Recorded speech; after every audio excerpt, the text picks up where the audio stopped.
Well, hello there. Here we are again with another one of the catch-up videos. This one was brought to my attention during the original Mad Dog or Vulture videos a few months back, and it was the fact that the Vulture Delta could actually be built in-game, but unfortunately it has to be built on the hero version of the mech that's in the game. I believe it's called Revenant. I may have got the name wrong because I don't really have that many heroes and pay that much attention. But yes, the only way to build the D version, the beautiful D version that all clanners love, is to buy the hero, because it has CT mounted hardpoints, 2 energy hardpoints to be exact, which is where your ER small lasers go. It also contains 2 ATM-12s and has 2 ER mediums and 2 medium pulse lasers. Very effective build. The Delta version is definitely a refinement, I'd say, of the Prime version, although the Vulture, I think, has always remained a relatively hot mech outside of like the dual Gauss C configuration.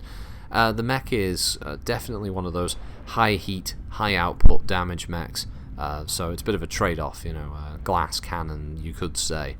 Good fire support mech, and in my opinion, has always been the clan's version of the Archer, essentially.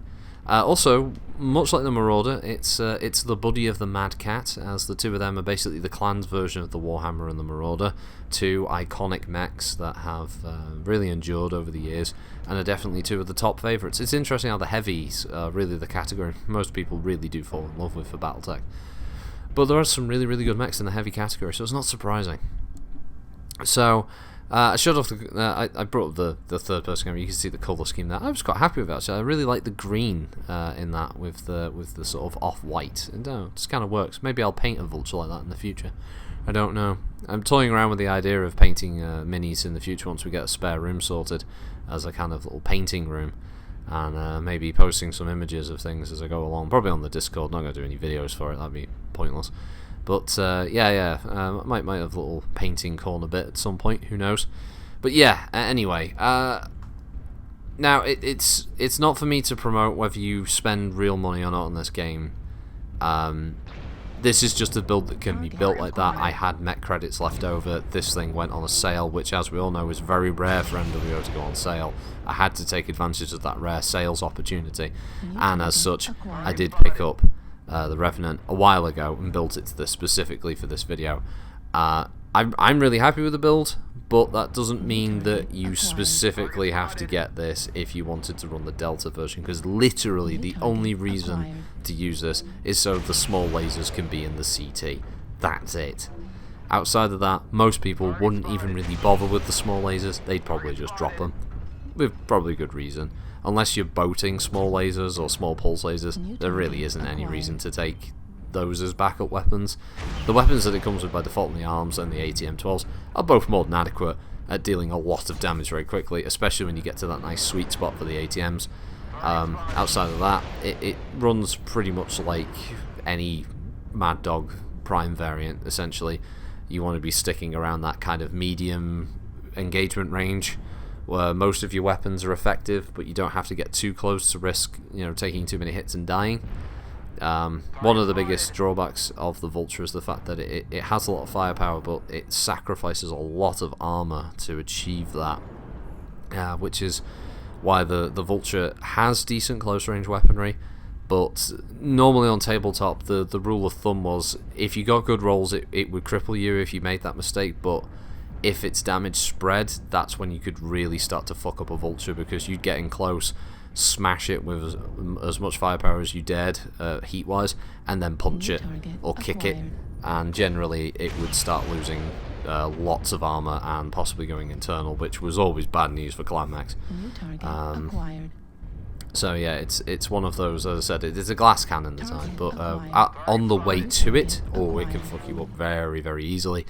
And yeah, that's one of the big drawbacks with the old Vulture. But I've got it here, you know, perched on a hill. Alright, it took a Gauss around there, but you know, it's basic. That's why it has the nickname Vulture. You know, it sits on a hilltop and it rains missiles on things. I mean, that's its main job. It's not meant to get close up and killing, you know, doing kill-em-a-jigging at medium short range. It's supposed to be harassing you with missile fire and picking off targets as they're fleeing from the bigger boiks in the star who are doing all the real damage. So yeah, I can't remember. I think the Curate name is it Hagataka? So I think that's their name for it. I'm sure someone in the comments will tell me exactly what it means, the etymology of the word, and when the word first came about in the Japanese language. And I'm sure, as all nerds for BattleTech will be like to do, it's always about one-upmanship. Who knows this from this book? Who read this novel that isn't actually strictly canon? Who knows this character's name? Who said this? Who said that about this political era? Blah blah blah. All this, it's always a game of one-upmanship with BattleTech. It's funny like that. So yeah, here we go.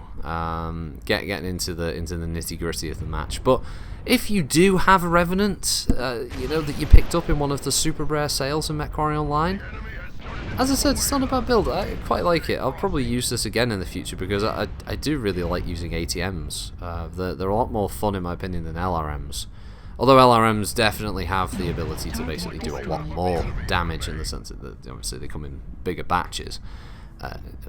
Generally, ATM 12s, their cycle time is a bit longer, but their damage is just so good. It's shockingly effective. Also, yeah, at this point I was being harassed by a light mech. See, this is what I mean. So, although in MWO being harassed by a light mech is basically like being attacked by like a fucking deity because it's so bleeding hard to hit and kill. But yeah, luckily for me, like they kind of got distracted. Teammates started engaging them because we're in the dying parts of the match now. We're just running around trying to mine.